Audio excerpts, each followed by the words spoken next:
This week on The Inside Story, a look at what we know about the domestic and foreign policy priorities under the incoming Trump administration. Our correspondents unpack years of coverage and reporting in a special look at the 47th president's agenda. Now, on The Inside Story, the Trump transition. Welcome to The Inside Story. I'm Carolyn Pursuti. It's still more than 2 months until Donald Trump becomes the 47th president of the United States, but he and his team are wasting no time preparing to take their place in the White House. President Biden met with the president-elect at the White House, and Trump's team has already named some of the people he wants in his administration. This week, we take a look at President-elect Trump's agenda, starting first with his domestic policy. Here's how fast this has moved since the election last week.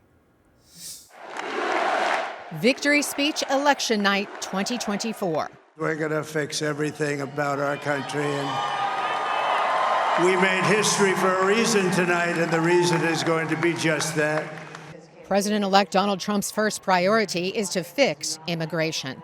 We're going to have to seal up those borders, and we're going to have to let people come into our country. We want people to come back in, but we have to let them come back in, but they have to come in legally. Trump won over campaign crowds by vowing mass deportations, targeting millions of undocumented immigrants each year. Experts say this would cost billions of dollars and require massive organization and delegation, none of which has been detailed yet. But Trump's border czar pick, Tom Homan, told 60 Minutes he would focus on workplaces, not neighborhoods. The second priority is to fix inflation. And after the greatest political comeback in American history, we're going to lead the greatest economic comeback in American history under Donald Trump's leadership. Trump pledges America First policies with tariffs on foreign goods and no tax on Social Security benefits or tips. The third priority, to fix the government. America has given us an unprecedented and powerful mandate.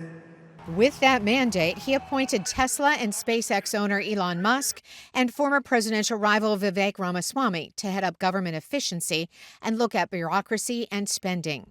Having a Republican-controlled Senate and House of Representatives will assure a smooth confirmation for those already tapped for the Secretaries of State, Defense and Homeland Security, Environmental Protection Agency head, United Nations and Israel ambassadors, and more. Just a few of the 4,000 government positions to be filled by Donald Trump. In less than 70 days, the president-elect takes over, and we will get a better picture of his second administration. But one thing is definite, it will be starkly different from the Biden years. Well, Mr. President-elect and former President, thank you, Donald, congratulations. Thank you. And looking forward to having like we said, a smooth transition. Do everything we can to make sure you're accommodated, what you need. And we're going to get a chance to talk about some of that today. So good. Welcome Thank back. You very much. And, thank you very much. And politics is tough, and it's in many cases not a very nice world, but it is a nice world today, and I appreciate it very much. A transition that's so smooth, it'll be as smooth as it can get, and I very much appreciate that, Jim. You're welcome. Thank you all. So lots of news to unpack this week, so let's get right to it. I'm joined on set by a VOA panel who've been following and reporting on this election for years. VOA Chief National Correspondent Steve Herman is with us. Congressional Correspondent Catherine Gibson is also joining us in the studio. Thank you both for being here. Thanks. So, Steve, Trump's immediate priority is immigration. How quickly can he get that done, and what type of opposition will he face? Well, that depends on what sort of executive order he signs. As he said, he'll do something on day one. Now, how quickly the apparatus, the immigration folks, the military, local law enforcement can react. But what I would expect is to see something pretty early, because he made so much out of this issue on the campaign trail, and he has to prove to the voters that he is going to do something as he promised.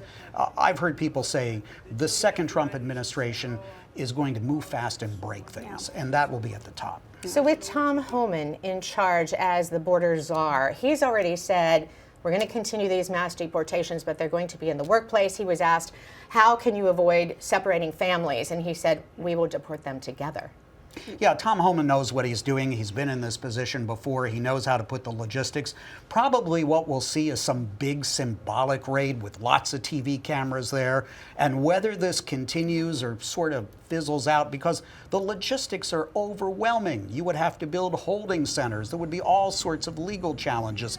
And where are they going to send people? And are these countries going to accept them? It'll be interesting. It'll be an interesting attempt, that's for sure. Catherine, you know, in my report, I talk about a voter mandate, and that meaning that now the Republicans have control of the House and the Senate and the executive branch and the White House. So what does that mean for Capitol Hill? How easy will it be to get things through Capitol Hill now? Yeah, you're absolutely right. I was just up on Capitol Hill with the first full day back with U.S. lawmakers. They held their party elections. There was a lot of excitement from Republican leadership that they have this unified party control. And of course, they remember that they had that during the first 2 years of Trump's first term. What they were saying this week up on Capitol Hill was that they are going to move so much faster. Like Steve said, there was a lot of reflection on the lessons learned from the first Trump term and how they're going to build on that and really just work a lot faster to get things done. And I think there's a sense that there's a mandate from the American people that they need to jump on that because they were given that message. So more or less a consecutive term instead of 4 years in between his term. They'll just pick up where they left off. In a sense, yeah. Okay. Well, Steve, we've got to talk about this. We got to talk about those cabinet positions that the president-elect has announced. Some surprises, right? There are some real surprises, and it caught even the closest Trump loyalists by surprise, especially the choice for a defense secretary, who is somebody from Fox TV News that President Trump has a long relationship with. The person that had the national intelligence apparatus, a former fringe Democratic Party congresswoman from Hawaii, who then became an independent and then was sort of a latecomer to the Trump camp and became a Republican. And what about Matt Gaetz? Attorney General, Florida congressman who has had his own legal issues, and I think up on the Hill there's still ethics case pending against him. So I think we're going to see a lot of Republicans even having some hesitation, but are they going to express that in public? Well, right, and I think the only things that have held them back so far is that there's a very small margin in the U.S. House of Representatives for that Republican majority, and you've already seen some Republicans say, you know, hey, Mr. President-elect, remember, we're not working with big numbers here. Every time he pulls a House Republican out to serve in his administration, that could be an issue. Oh, that's a good point. The intended appointment that seems to be getting bipartisan support, of course, is Senator Marco Rubio, a Republican from Florida, as Secretary of State. He's been on the Intelligence, Foreign Relations Committee. He's well liked across the aisle, I believe. Oh, sure. Considered very intelligent, yet quite ambitious. Yes. So most of these will get through, but there will be a bit of not smooth sledding, if you will, with some. Catherine, let me ask you this. Now, the president-elect also set up not quite a new department within the government, but he has appointed two men. You wouldn't expect Elon Musk, but he is a numbers guy. He can find government waste. That's what he's going to be in charge of. And then also, you know, the former rival of the president-elect, Vivek Ramaswamy. Right. They're going to lead up this group that's going to look at the government slash agencies wherever they seem fit. Is this going to make it through Capitol Hill, though? Because normally when you do this, there's a lot of money involved. There's a lot of organization involved. Right, right. I mean, Steve and I were discussing this when it was announced. This is something that needs to have congressional approval. You need congressional approval if you are going to create a new department. A real department. Right. But they could just call it a department and have it as sort of an outside advisory panel, because for Elon Musk to actually take a government job, the amount of paperwork that he'd have to fill out and reveal his finances, it seems like a long shot that he would do that. And there are a lot of questions. You know, Elon Musk has said that he would give government employees 2 years severance. That's a lot of money all on its own. You're trying to make those numbers work. There are a lot of questions about how this all will play out. That's fascinating that they're in charge, and so any advisory role doesn't have to go through Capitol Hill, right? Much like the chief of staff doesn't have to go through Capitol Hill, or anyone who has advisor in their name rather than cabinet secretary. Right. So, Steve, we've got to go over this. You've been in so many, 6 administrations you've covered, right? And we saw those numbers, and the voters, we've already said it a couple times, that the voters gave a mandate. They are seriously changing the look of America, but also the Republican Party. How is that going to look different now? This is the Trump Party. There's no doubt about it. And we'll see whether any of the Republican congressional leaders give a bit of resistance to this, but I expect that Donald Trump is expecting the House and the Senate to be a kind of rubber stamp for what he wants. And he may find that's not as smooth sailing as he really hopes it would be. But peril to those really who try to stand up to Donald Trump. We've seen many of these people we've been talking about. Marco Rubio were, in a real fight with Donald Trump back in 2016, and all of them have come around and gotten in line. Right. Well, we'll also be taking a look at that the next 4 years, though, because he says that he will take revenge on his enemies. So we'll see. And he says that he'll pardon a lot of the January 6th people who are now incarcerated. So we'll be following that as well. Thank you both very much. I know we're going to have you on in just a couple minutes. But for now, we're going to shift to the foreign policy agenda. Trump's early conversations with world leaders seem to indicate he's already attempting to make good on one of his campaign promises, to end 2 wars raging overseas. Here's White House Bureau Chief Patsy Widakuswara. The war between Israel and Hamas in Gaza and Russia's invasion in Ukraine will be the global backdrop as Donald Trump and his America First foreign policy returns to the White House. Nothing will stop me from keeping my word to you, the people. We will make America safe, strong, prosperous, powerful, and free again. Trump's term starts January 20th, but he has already spoken with world leaders, including Israeli Prime Minister Benjamin Netanyahu and Ukrainian President Volodymyr Zelensky. Moscow denies reports that Trump has also spoken to Russian President Vladimir Putin. Trump campaigned on ending wars quickly. Analysts say he is eager to deliver. When it comes to the Middle East, I think in some ways the message will be, hurry up and finish this war. For Ukraine, it's going to be stop. Trump has never explained how he will make war stop, but often criticizes the billions of dollars of U.S. aid going to Ukraine. A rapid end to the war could mean major concessions by Kyiv, something Zelensky says is not likely to happen. We want a just end to this war. I am sure that a fast end of war means losses. With North Korea sending soldiers to help Moscow, the war in Ukraine could have broader geopolitical implications at a time of escalating tensions on the Korean peninsula.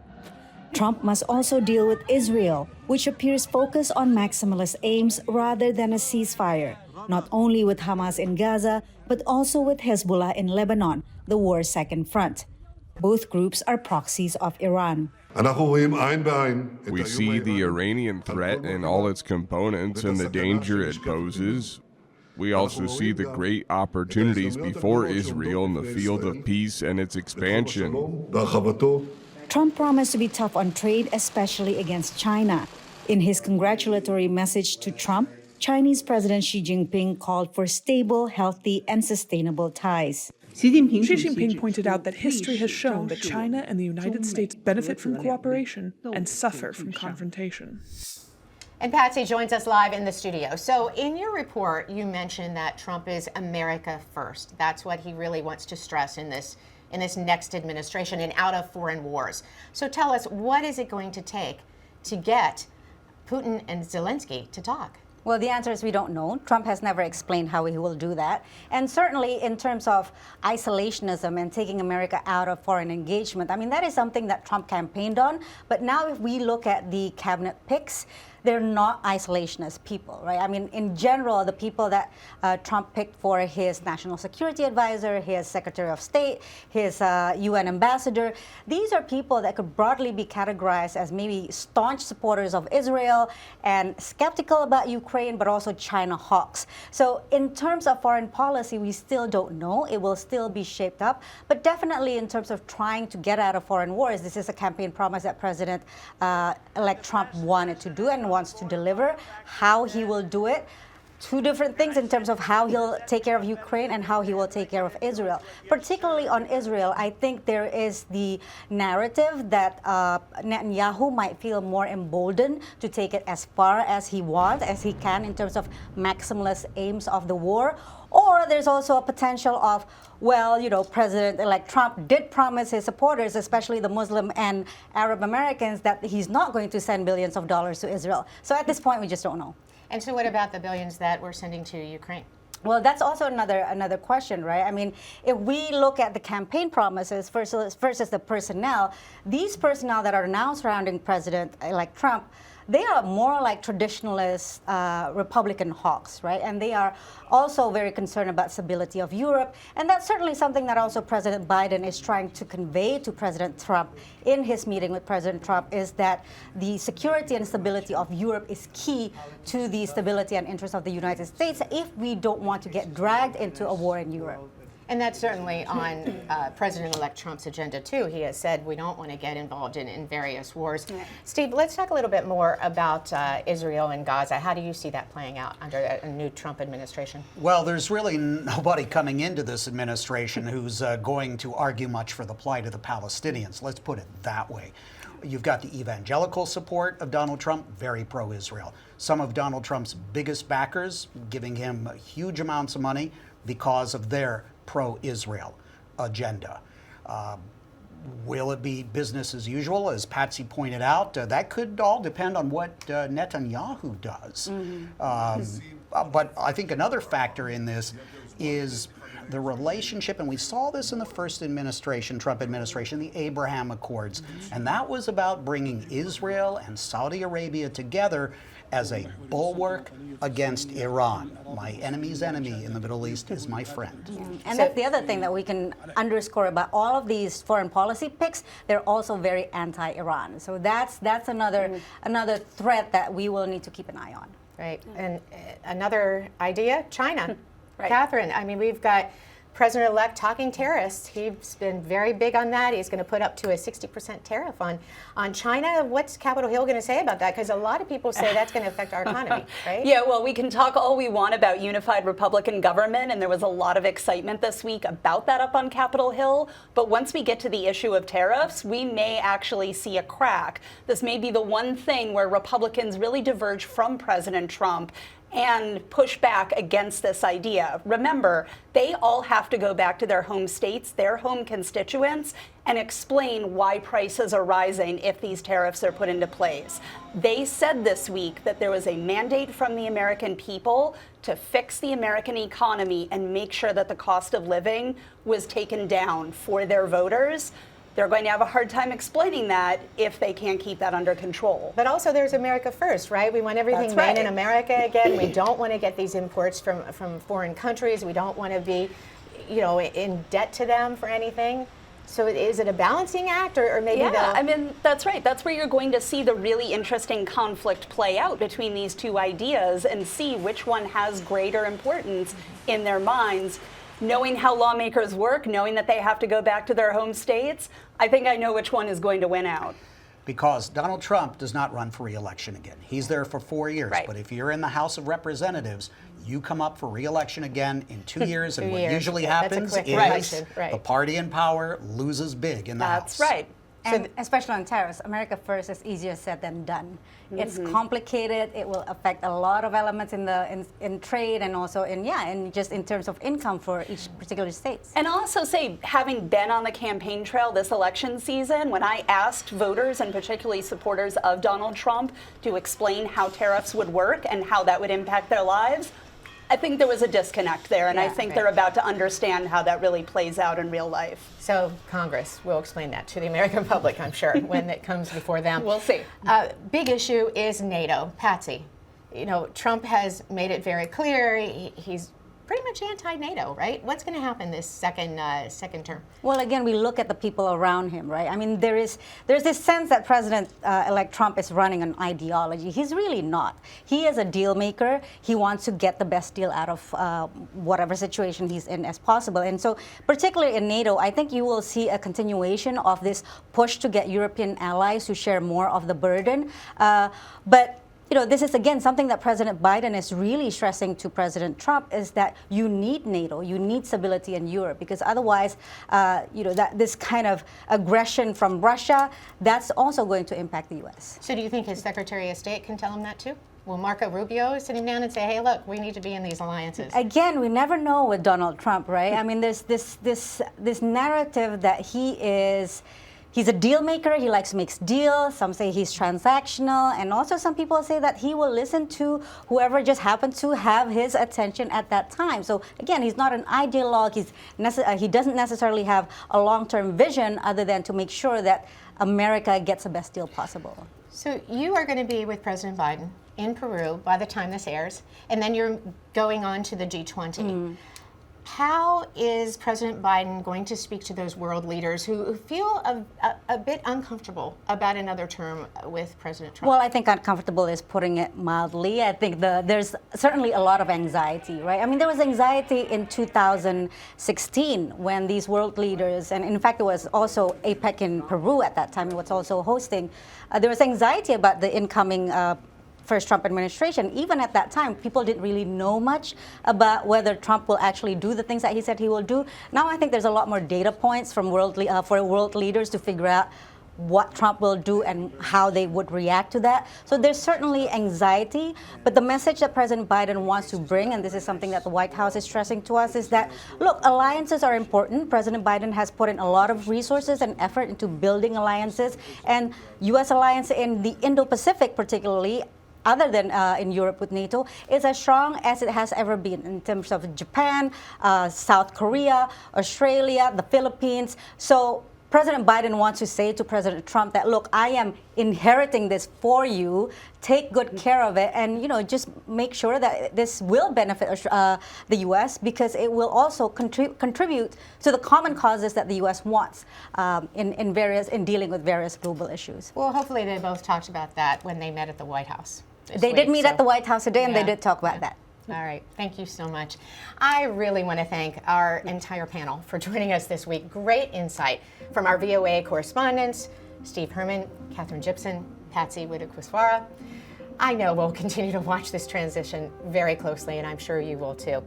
And thanks to you for watching this episode of The Inside Story. For the latest news, you can log on to voanews.com. Follow us on Instagram and Facebook at VOA News. For more VOA content, follow me on X at CarolynVOA or True Social at CarolynVOA. Catch up on past episodes at our free streaming service, VOA Plus. For all those behind the scenes here at VOA, I'm Carolyn Pursuti.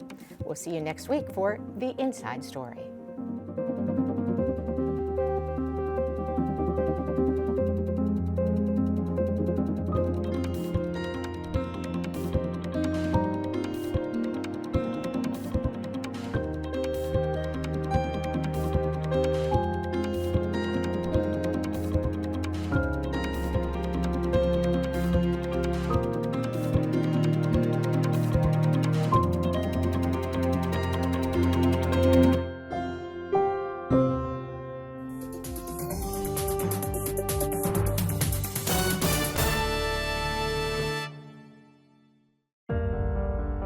In times of change, when the world seems uncertain, and what we hear doesn't reflect what we see,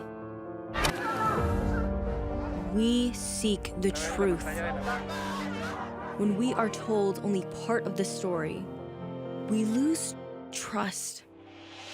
In moments of crisis, our dreams, hopes, and wishes for a better tomorrow depends on a free press.